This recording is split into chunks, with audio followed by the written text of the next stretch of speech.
Brain was telling my body what to do. My body was not responding to it. And so I was just like, babe, I need to pee. And he's like, what do you mean? He's like, just pee. And I'm like, no, I'm trying. Like you were like the pee's not coming out, and for the life of me, I couldn't understand. Like what do you mean the pee is not coming out?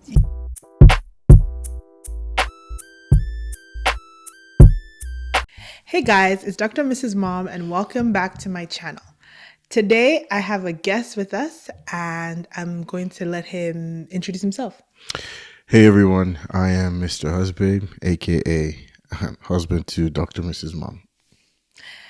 Well, you guys can already tell from the title what today is going to be about. We're going to be talking about our labor and delivery journey. We've recorded this video before, but the footage, anyways, we're here now, so let's just go for it. Let me see, where are we at? We're at the part where at this point I'm like 39 weeks pregnant and I'm like ready for this baby to come out. And so my midwife made a recommendation that isn't based off of any kind of science. She was like, there's this place that has gelato and they have an induction gelato. So go try it, see if it works for you. It worked for my best friend. I don't know if it'll work for you. So that's exactly what we did at 39 weeks. Yep. Went and got the gelato. And I started having like early labor contractions. And I thought it was a joke, but it wasn't. I was up all night. It was intense at the time. It felt like it was intense at the time. It was intense. No, yeah, I'm saying felt like it was compared to like actual labor, right? Yes. It felt like it was intense. And I was just like, I'm going to die. But it's all good. The midwife came in the next day. It stalled. The contractions were irregular. So went about our lives. 39 weeks happened. 40 weeks happened. And I'm just like, okay, bro, it's time for you to actually come out because like enough is actually enough. But 40 weeks happened and no baby. So I would get I would do a cervical sweep, which essentially they put their hand in and they feel around. And sometimes it induces not induces labor necessarily, but it pushes things to go in the right direction. But it's a 50% chance, 50% of women, it works for them and 50% of women doesn't work. And of course, it didn't work for me. 40 weeks in one day. Yo, I did not think this is gonna be me. I don't know who I thought it was gonna be. But I'm like over it. I'm like tired. I'm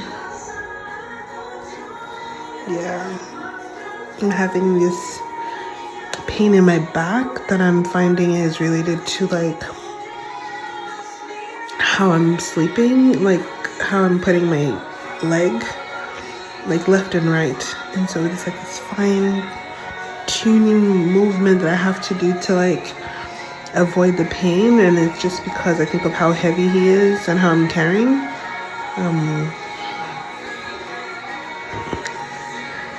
I need relief.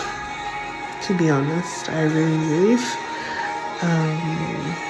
I'm also in this space where I'm like, do I like induce like, but I want things to be as natural as possible. So to be honest, you guys, I'm over it. I'm over it. So now we're at 41 weeks and I'm just like, bro, this is getting out of hand. I really need this boy to come. What's going on? And so for you, I guess maybe the question is at this point, like what was going through your mind? Because obviously we had family around and they were just like, go get the baby out. Like what's going on? But we were quite insistent on, we want him to come at his own time. We don't want to rush him. Like it's not the end of the world. Everybody chill kind of thing. True. But what was going on in your mind this whole time between the 39 to 41 week mark? For me, it was just he could come at any time. So like I was ready mentally, physically, emotionally. I just wanted him to come. Like we had been waiting for a very long time. Yeah.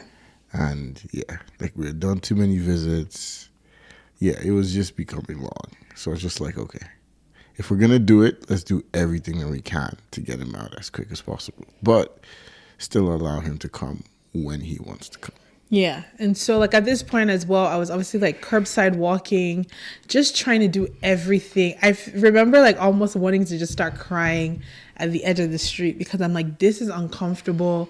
I just want him out. He's not coming. This is really, really uncomfortable, but I'm doing everything I need to do to get this boy out.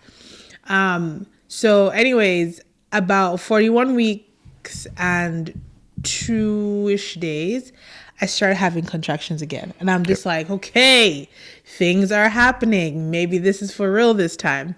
And the contractions were happening. They were quite painful, but they were still irregular. So At this point, I guess we're going to see the midwife maybe every 2 to 3 days or something like that. Yes. Like it was pretty, because very frequent. It was quite frequent. Yeah. So we had gone in and she had checked and she was like, oh, okay, you're 1 centimeter dilated. And I'm just like,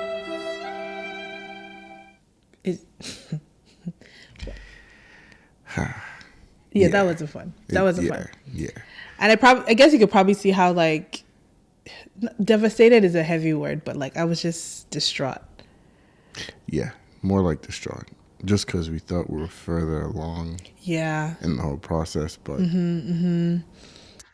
Guys, I'm 41 weeks and not happy. I did not think this was going to be my life, but here I am. This is frustrating me.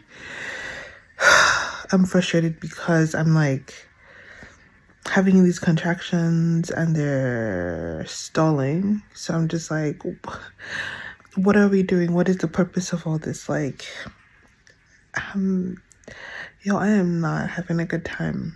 I've prayed about this. I've been praying about this. I'm just like, God, like, I'm your child. Like, help me. Like, I don't know. I've tried to surrender to the process and just be like, it is what it is. Obviously, you hear birth plans change and what have you. The fact that the possibility I might give birth in the hospital, I'm trying not to be overwhelmed. I'm really tired. I'm really frustrated. And while I know that God has not forsaken me, it just feels like he's not responding right now. And I don't know what to do. So that's my honest 41-week thought. Yeah, that's it. Yeah. So then I guess at the point where the night of 41 weeks and 2 days, I started having this really, really intense contractions. Again, it wasn't regular that I couldn't like match it to a pattern, but it was coming and it would be intense. My doula had given us a TENS machine that we could use at home. That helped a little bit. But the thing was, I just wasn't able to sleep because it was a lot. Okay. So at this point, my midwife is like, do you know what? Come into the clinic. I'm working from the clinic today. Let me get you checked out. I should mention at this point that I was going for a delivery at the birthing center. We had gone on a tour of the birthing center, had its birthing pool. Essentially, it was like a hotel.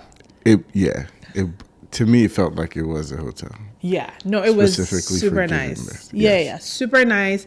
And then part of my birth plan as well was obviously I was going to have my doula there. We were going to do as natural as possible. But I did give the caveat that like if at any point if I had to be induced and like any kind of chemical medication was going to be given, all bets are off. I don't know how I'm going to flow with that, but as long as everything just kept following the natural progression, we would keep everything as natural as possible. In terms of the pain management, I went for like the nitrous oxide, which is the laughing gas. So that was initially the birth plan. So anyways, 41 weeks and 2-ish days, we go 2 days. No, this was 3 days at this point. We had gone into the clinic, to see the midwife. She checked the baby. He was fine. Everything was okay. Like there was nothing wrong with him. He wasn't, in distress or anything like that. I was okay. My vitals were okay. But she said, you've been at this for a little bit and you need to sleep, just to gather all your energy so that when it is time, like you're not too tired. So she suggested that we do the, whatchamacallit? Foley. The Foley. Yeah, the Foley balloon. So again, remember, I'm trying to keep everything as natural as I possibly can. So the Foley is a way of inducing a person mechanically. So there's chemical induction and there's mechanical induction. So this, they would like put in this balloon on the inside and blow it up, and that should help stretch your cervix, allowing for them to then possibly going and break your waters to induce and all the fun stuff.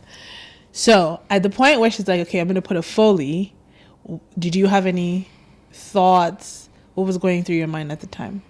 I didn't even know what a Foley was. Okay, So I was fair. like, okay, like whatever it is we need to do within reason, we could do. Then yeah.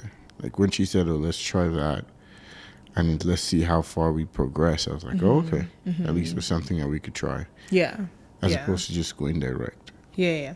And I think the other part of it too was that, you know, we're obviously asking questions about Yes. the Foley. And Every step so of the way. part of my question was, okay, how long are we expecting? Because here's the thing. I wasn't at the point where they could break your water. I think you have to be at about 4 centimeters for them to be able to break your water. So I wasn't even there yet.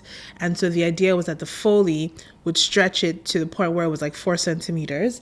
And then they could break my water and then induce me chemically.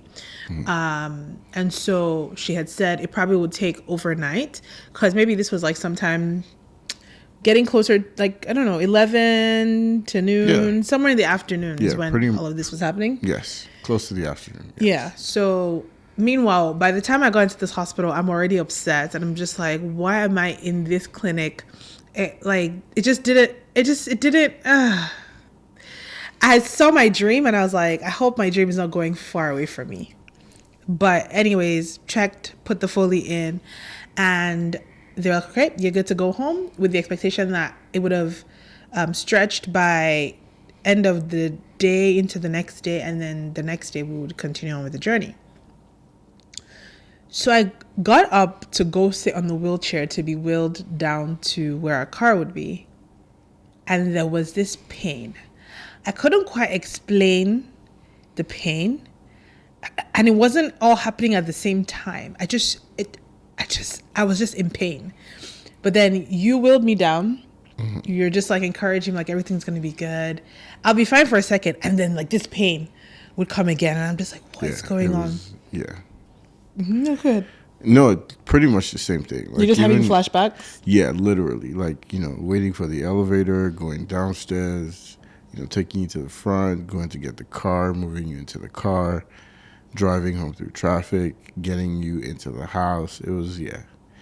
The moment they put the Foley in, there was a difference. Yeah, no, for sure. Like, I didn't know what was going on internally. All I just knew was I was feeling a lot of pain, a lot of pressure down there, and I'm like, what is happening? So you go get the car. I'm like there in this waiting, like in the lobby by myself, just like, I want to scream, I want to cry, but I'm like, there's nobody here I can even hold their hand, because obviously you had gone to get the car. So anyways, you come back, you're like, you get the car, and then you're like, hey, can you walk outside? And I'm just like, I don't know how to communicate to this guy. I feel like I'm about to die. But I like try and power through it. I go outside, get into the car, we come home.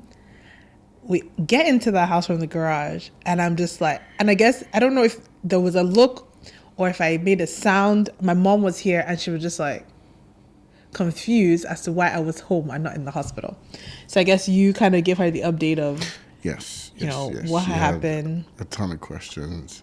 But I think you went upstairs. Yes, I did, because I was like, I hadn't slept, and she was like, just take your what was it? No, Tylenol and gravel. Yes. Take it and just knock out. So I was like, listen, nobody has to tell me twice. I'm going to sleep. So then I go upstairs and I'm like, but before I do that, let me just pee quickly. And then I go to the bathroom and I try to pee, and the pee's not coming out. And I'm just like, Like, I don't think anyone could have prepared me for that moment. I was like, no, my brain was telling my body what to do. My body was not responding to it. And so I was just like, babe, I need to pee. And he was like, what do you mean? He was like, just pee. And I'm like, no, I'm like you were like the pee's not coming out, and for the life of me, I couldn't understand. Like, what do you mean the pee is not coming out? Yeah, it wasn't coming. It just wasn't coming. And I was like, I was trying. And then I don't know if it was that I pushed a little bit just because I'm like, this is not, like, I know how to pee. Like, anyways, then I pushed a little bit and the balloon fell out and there was just With blood everywhere. Okay, babe. It wasn't like a gush Excuse me? of blood. It wasn't. You were not looking at yourself. Of course, I was like, babe. Compared to when he was born, there was a lot. No. Okay, so when he was born, like that's very different. Okay. Anyways, let's not skip. But there was blood, and the balloon came out, and I was just like, okay, well, at least I could pee. So I peed. I took my gravel, went to bed. Yes. I guess before we went to bed, we had called the midwife, but she didn't pick up. Correct. So I went to bed. I was in the deep of the sweetest sleep of my life when someone wakes me up and I am groggy. Like, I'm so pissed that I was being woken up in that moment. I'm just like, what? I just want to sleep. And he's like, the midwife is on the phone. Yep. What was going through your mind, I guess? Because, I don't know, did you have a conversation with her before giving the phone to me? Yes, I did. So she had called, saying, oh, you guys tried to call me, apologizing. I'm like, oh, no, it's cool. So she's like, okay, so what's going on? And I'm like, it came out. She's like, what came out? I'm like, the Foley came out. She's like, we were supposed to wait for 24 hours. It's never come out that quick. I'm like, I don't know what to tell you. It came out with a lot of blood.